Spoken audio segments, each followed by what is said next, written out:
வணக்கம் ஃப்ரெண்ட்ஸ், எல்லோரும் எப்படி இருக்கீங்க? நல்லா இருக்கீங்களா? இன்றைக்கி வந்து நாட்டு அடிக்கிற வீடியோ 9 டிசைனில் போட்டிருக்கேன். இது போட்டு நான் இதை பற்றி சொல்ல போகிறது கிடையாது. என்னோடய வாழ்க்கையை பற்றி நான் உங்களோட ஷேர் பண்ணணுன்னு ஆசைப்பட்றேன். என்கிட்ட வந்து ஒரு தோழி ரொம்ப நாளாக கேட்டுகிட்டு இருக்காங்க, உங்களை பற்றி நீங்கள் சொல்லுங்கள், நீங்கள் எப்படி வந்து டெய்லரிங் கற்றுக்கிட்டேன்றதை வந்து எங்ககிட்ட ஷேர் பண்ணுங்கள், சொல்லுங்கள் அப்படின்னு சொல்லி என்கிட்ட வீடியோ நான் போட ஆரம்பித்ததுலேருந்து அவங்க என்கிட்ட கேட்டுட்ருக்காங்க. அவங்களுக்காக இந்த வீடியோ நான் போடுறேன். அவங்களுக்காக மட்டும் இல்லை, இத்தனை பேர் என்னை மாதிரி வந்து படிக்காமல் சும்மா வீட்டில் இருப்பாங்க. அவங்களுக்கெல்லாம் ஒரு நம்பிக்கை வர்றதுக்காக தான் இந்த வீடியோ போடுறேன்.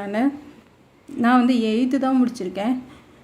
8th முடித்ததுலேருந்தே எனக்கு படிப்பு வரல, சுத்தமாகவே படிப்பு வரல. அம்மா அப்பா எல்லாமே படிக்க தான் சொன்னாங்க, ஆனால் எனக்கு வரல. எனக்கு பக்கத்தில் ஒருத்தவங்க தைச்சிட்டு இருந்தாங்க. அவங்கள பார்க்குறப்பெல்லாம் நம்மளும் தைக்கணும் அப்படின்ற ஒரு இன்ட்ரெஸ்ட் இருந்துகிட்டே இருந்துச்சு. அது அம்மாட்ட சொன்னப்போ வந்து பொண்ணுனால தனியாக அனுப்ப மாட்டோம், அதனால் நீங்கள் வீட்டில் மாடு இருக்குது, தோட்டம் இருக்குல்ல, இதை பார்த்துட்டு நீ வீட்டோடு இருன்னு சொல்லிட்டாங்க. ஆனால் வந்து என் மனசு ஏற்றுக்கல. நம்ம ஏதாச்சும் தைக்கணும், கண்டிப்பாக பழகிக்கணும், கற்றுக்கணும் அப்படின்ற ஆசை இருந்துகிட்டே இருந்துச்சு. ஒரு வாரம் சரியாக சாப்பிடாம செய்யாமல் யார்கிட்டையும் பேசாமல் தூங்காமல் அழுது அடம்பிடிச்சி சேர்த்து விட்டாங்க. நான் வந்து திண்டுக்கல்ல தான் காட்டாஸ்பத்திரிக்கிட்ட ஒரு சென்டர் இருந்துச்சு, லேடிஸ் கிளப்னு, அங்கே தான் வச்சுருந்தாங்க. அங்கே தான் சேர்ந்துட்டு வெளியில் வந்து கிளாஸ் எடுத்தாங்க. உள்ளே வந்து வெளியில் வந்து தைச்சி கொடுத்தாங்க. வெளியில் வந்து 2 மாதம் நான் கிளாஸ் கற்றுக்கிட்டேன். சும்மா பேசி கிளாஸ் எல்லாமே நான் கற்றுக்கிட்டு உள்ளே வந்து வெளியில் தைச்சி கொடுத்துட்ருந்தாங்க. அந்த மேடம் வந்து குஜராத்து. அவங்க இப்போ இருக்காங்களா இல்லையான்னு கூட எனக்கு தெரியல. அவங்க வந்து குஜராத்து. இங்கே கடை வச்சு வெளியில் வந்து தைச்சி கொடுத்துட்ருந்தாங்க. அவங்கக்கிட்ட போயிட்டு ஒரு அக்கா சேர்த்து விட்டாங்க. அங்கே கொக்கி விற்க ஹெம்மி மண்ணை ஸ்டார்டிங்கில் அந்த வேலை தான் கொடுத்தாங்க.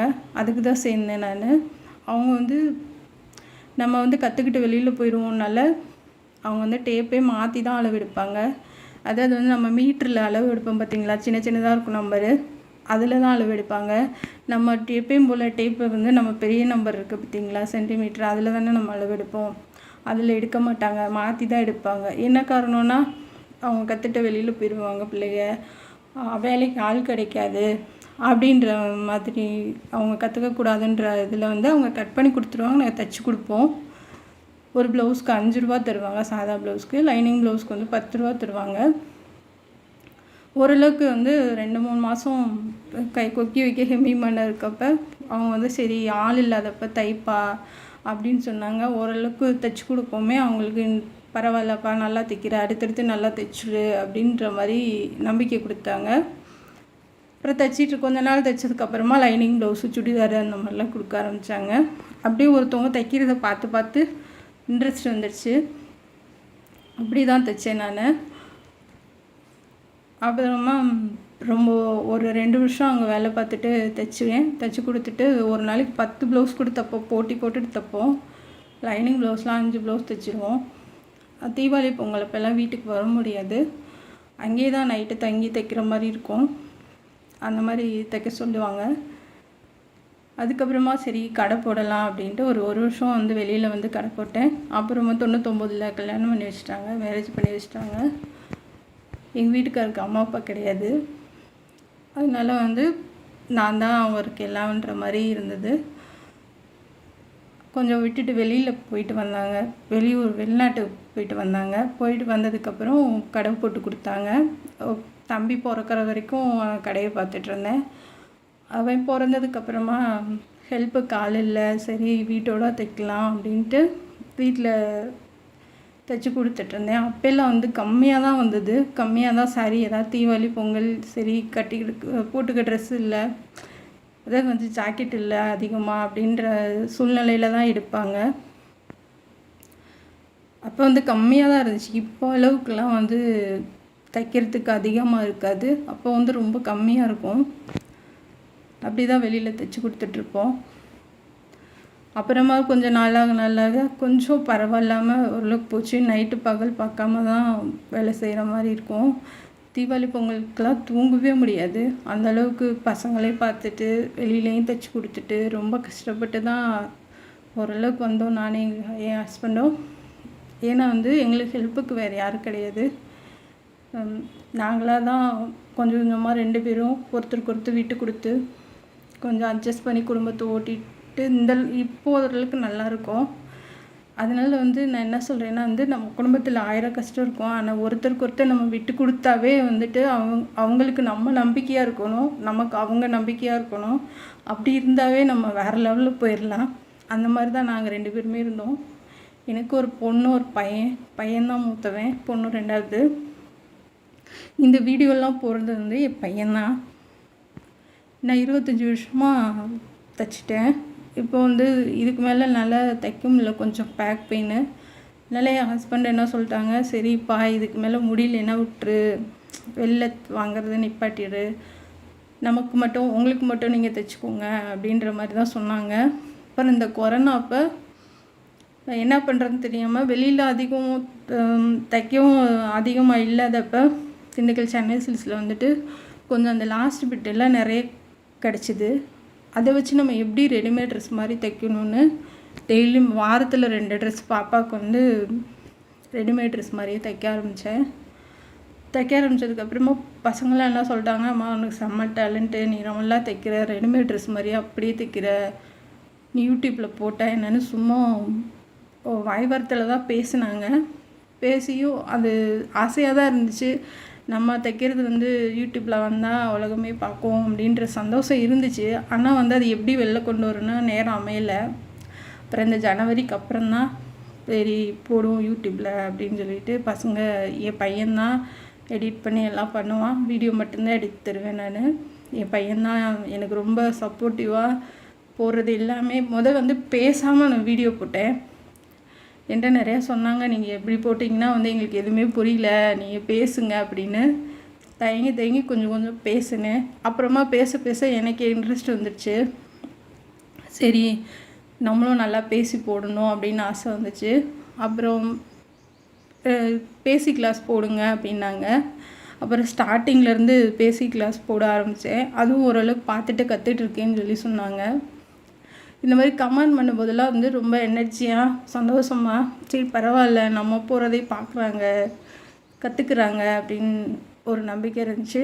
என் பையன் சொன்னான், உன்னோட நீ கற்றுக்கிட்டதெல்லாம் உன்னோட முடிஞ்சு போயிட வேண்டாமா, உன்னால் வந்து நீ போகிறது ஒரு வீடியோவில் ஒரு 4 விஷயம் வந்து மற்றவங்களுக்கு யூஸ்ஃபுல்லாக இருந்துச்சுன்னா நல்லதுதாம்மா, அது வந்து உனக்கு கிடைக்கிற ஒரு சந்தோஷமாக கூட இருக்கலாம், அதனால் வந்து நீ யூடியூப்பில் போடுன்னு சொல்லி அவன் ரொம்ப சப்போர்ட்டிவாக இருந்தான் எனக்கு. அவன் தான் வீடியோலாம் எடிட் பண்ணி அவன் தான் போடுறான். அவன் பேங்க் எக்ஸாம் படிச்சுக்கிட்டே இதுவும் பார்க்குறான். பசங்க எனக்கு ரொம்ப சப்போர்ட்டாக இருக்காங்க. நம்மளால் முடியாது எதுவுமே இல்லைங்க. நீங்கள் வந்து இதை வந்து நம்ம செஞ்சு முடிக்கணும் நீங்கள் மனசு வச்சிங்கன்னா அது கண்டிப்பாக முடியும். அப்படி தான் இந்த ஒரு ட்ரெஸ்ஸும் ரெடிமேட் ட்ரெஸ் மாதிரி நம்மளும் தைக்கணும், அதே மாதிரியே நம்மளும் தைக்கணுன்ற ஒரு இதில் நான் நிறையா ட்ரெஸ்ஸு தைச்சி போட்டிருக்கேன். ஆனால் வந்து வெளியில் பார்த்தா நம்ம தான் தைச்சோன்றதை கண்டே பிடிக்க முடியாது. அந்தளவுக்கு வந்து ஃபினிஷிங் நீட்டாக இருக்கும். இந்த 25 வருஷம் எக்ஸ்பீரியன்ஸில் வந்துட்டு இது வரைக்கும் என்கிட்ட வந்து கரெக்ஷன் வந்ததே கிடையாது. அங்கே லூஸாக இருக்குது, இங்கே லூஸாக இருக்குது, இது சரியில்லை அது சரியில்லை, யாருமே எதுவுமே சொல்ல மாட்டாங்க. அவ்வளோ பர்ஃபெக்டாக ப்ளவுஸ் தைப்பேன். ஏன்னா வந்து நம்ம வாங்குகிற காசு வந்து பெருசு கிடையாது. அவங்க வந்து அவ்வளோ காசு போட்டு எடுத்திருக்காங்க. அந்த ப்ளவுஸ் வந்து பக்காவாக இருந்தால் தான் அந்த சாரீக்கே மதிப்பு. ப்ளவுஸ் வந்து அழகாக இருந்துச்சுன்னா தான் உங்களுக்கு சாரியே எடுத்து கொடுக்கும். நல்லா இல்லாத சாரீ கட்டினா கூட ப்ளவுஸும் நல்லா இருந்தால் தான் அந்த சாரியே தூக்கி கொடுக்கும். அந்த மாதிரி இருக்கும் நம்ம போகிற ப்ளவுஸு. அப்படின்றதில் வந்துட்டு நம்ம சூப்பராக தைக்கணும் அப்படின்ற ஒரு நம்பிக்கையில் ஒரு சின்ன கரெக்ஷன்னாலும் யோசிக்கவே மாட்டேன். நம்ம காசுக்காக தைக்கிறோன்னே யோசிக்க மாட்டேன். அதை பிரித்து சரி பண்ணாமல் விடவும் மாட்டேன். நான் அப்படியே கொடுக்கவும் மாட்டேன். திருப்தியாகவே இருக்காது எனக்கு. ஒரு சின்ன ஒரு விஷயம்னாலும் யோசிக்காமல் பிரித்து தைச்சிருவேன். அதனால் இது வரைக்கும் என்கிட்ட கஸ்டமர் எந்த குறையும் சொல்ல மாட்டாங்க. ஆனால் இப்போ ஸ்டாப் பண்ணதுக்கப்புறமா நிறைய பேர் வந்து புலம்புறாங்க, ஏப்பா அப்படி விட்டுட்ட, நீ வந்து பேக் பெயினுக்கு ட்ரீட்மெண்ட் எடுத்துக்கோ, நல்ல டாக்டர்கிட்ட போய் பாரு, நீங்கள் மறுபடியும் தைங்கப்பா, எங்கேயுமே அமைய மாட்டேங்குது அப்படிலாம் சொல்கிறாங்க. ஆனால் வந்து பசங்களை வந்து ஒரு இதுக்கு மேலே நம்ம ரொம்ப நல்லா பார்த்துக்கணும் இல்லையா. பிள்ளைகளுக்கு வந்து என்ன வேணும் என்ன தேவை அப்படின்றது வந்து பார்க்குற பொறுப்புலேயும் நம்ம இருக்கோம் இல்லையா? அப்போ அதையும் பார்க்கணும்ல. அதனால் எங்கேயும் போக முடியல, விசேஷத்துக்கு போக முடியல, அட்டன் பண்ண முடியல.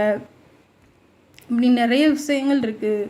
நம்மளால் வந்து ஒரு ஹவுஸ் ஒய்ஃபாக இருந்துட்டு எதையுமே இது பண்ண முடியலன்னு சொல்கிற நேரத்தில் விடுற மாதிரி தான் இருக்குது. சப்போர்ட்டுக்கு ஆள் இல்லைல்ல. இப்போ மாமியார் மாமனார் யாராச்சும் இருந்தாங்களா, அவங்க பார்ப்பாங்க. எல்லாமே நம்ம தான் பார்க்கணுன்ற கட்டாயத்தில் இருக்கப்ப நம்ம பார்த்து தானே ஆகணும். அதனால தான் தைக்கிறத கொஞ்சம் ஸ்டாப் பண்ணிட்டேன். இதே மாதிரி நிறைய பேர் என் சூழ்நிலையில் இருப்பாங்க. எனக்கு தெரிஞ்சதெல்லாம் நான் பேசியிருக்கேன்னு நினைக்கிறேன். உங்கள் மனசு கஷ்டப்படுற மாதிரி நான் ஏதாவது பேசியிருந்தா அதுக்கு நான் சாரி கேட்டுக்கிறேன். அப்புறமா நமக்கு எதுவுமே வரலேன்னு வந்து தள்ளி நின்றாதீங்க. கண்டிப்பாக நம்மளால் எல்லாமே முடியும் அப்படின்னு நினச்சி எல்லா வேலையும் கற்றுக்கங்க. ஏன்னா பொண்ணாக பிறந்துட்டோம், நம்ம ஏதாவது சாதிக்கணும் அப்படின்ற ஆசையில் இப்போல்லாம் வந்துட்டு எல்லா பொண்ணுங்களும் ஏதாவது சாதிச்சுட்டு தான் இருக்காங்க. படிப்பு வரலைன்னா அதை வந்து நம்ம பெற்றவங்க தான் பார்த்து, சரி படிப்பு வரல, அவனுக்கு எதில் இன்ட்ரெஸ்ட் இருக்குது, அந்த பாப்பாவுக்கு எதில் இன்ட்ரெஸ்ட் இருக்குது, அதை தான் நம்ம அந்த வழி காமிச்சு தான் கூப்பிட்டு போகணும். படிப்பு வரலைன்னு யாரையும் திட்டாதீங்க. என் அம்மாலாம் திட்டினாங்க. என்னண்ணா நீ வந்து இப்போ படிக்கலன்னு சொல்கிற, ஆனால் வந்து அந்த கஷ்டம் எனக்கு இப்போ தெரியாது, நீ பின்னாடி ஃபீல் பண்ணுவ அப்படின்னு சொன்னாங்க. ஆனால் இப்போ கண்டிப்பாக நான் ஃபீல் பண்ணுறேன். ஏன்னா எனக்கு வர கமெண்ட்லாம் வந்து என்னால் படிக்க முடியல. பசங்கள்கிட்ட தான் கேட்டு இது என்னப்பா போட்டிருக்காங்க சொல்லுப்பா, தமிழ்னா கூட எழுத்துக்கூட்டி படிச்சிடலாம், இங்கிலீஷில் போடும்போது வந்து நமக்கு தெரியல. இப்போ பசங்கள்கிட்ட தான் போய் கேட்க வேண்டியதாக இருக்குது. அப்போ அந்த நேரத்தில் வந்து நம்ம படிச்சிருக்கலாமோ, அம்மா நல்லதுக்கு தான் சொன்னாங்க, நம்ம கேட்கலன்னு இப்போ ஃபீல் பண்ணுறேன். ஆனால் இவ்வளோ நாளாக நான் ஃபீல் பண்ணல. சரி அதையும் தாண்டி நமக்கு ஒரு திறமை இருக்குதுன்னு நினச்சிட்டு இருந்தேன். ஆனால் இப்போ கொஞ்சம் கொஞ்சம் ஃபீல் பண்ணுற மாதிரி தான் இருக்குது. இருந்தாலும் பசங்க இருக்காங்க, சொல்கிறாங்க. சப்போஸ் அவங்க வெளியில் போயிட்டாங்க அப்படின்னா நமக்கு தெரியாது, அவங்க வர வரைக்கும் வெயிட் பண்ணணும் இல்லையா? இப்போ கஷ்டமாக தானே இருக்கும்.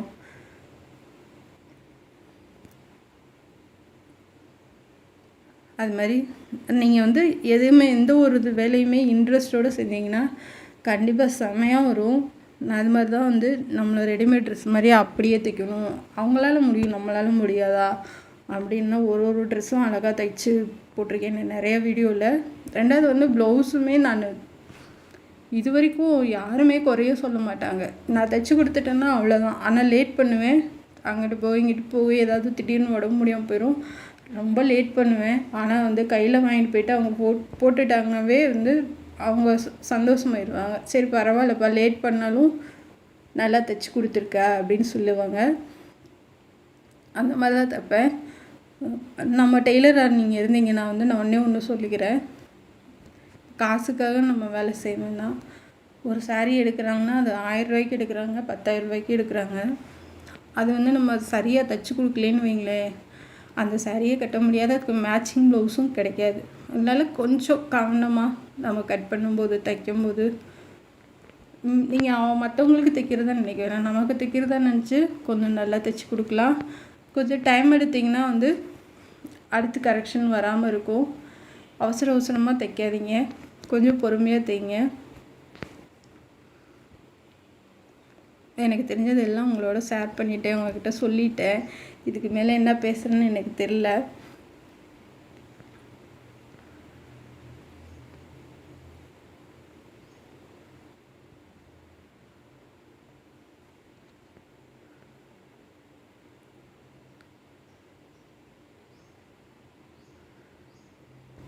அப்புறமா நான் போடுற வீடியோ எல்லாம் பார்க்குறீங்க.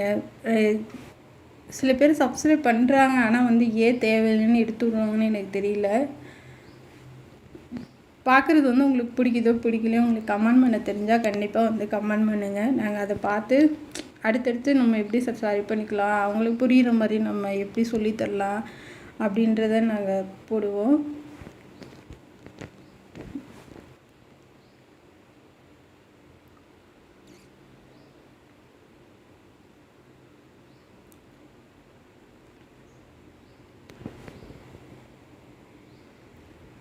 அவ்வளோதான் ஃப்ரெண்ட்ஸ். என் சேனல் பார்க்குறதுக்கு ரொம்ப ரொம்ப நன்றி. Thank you friends.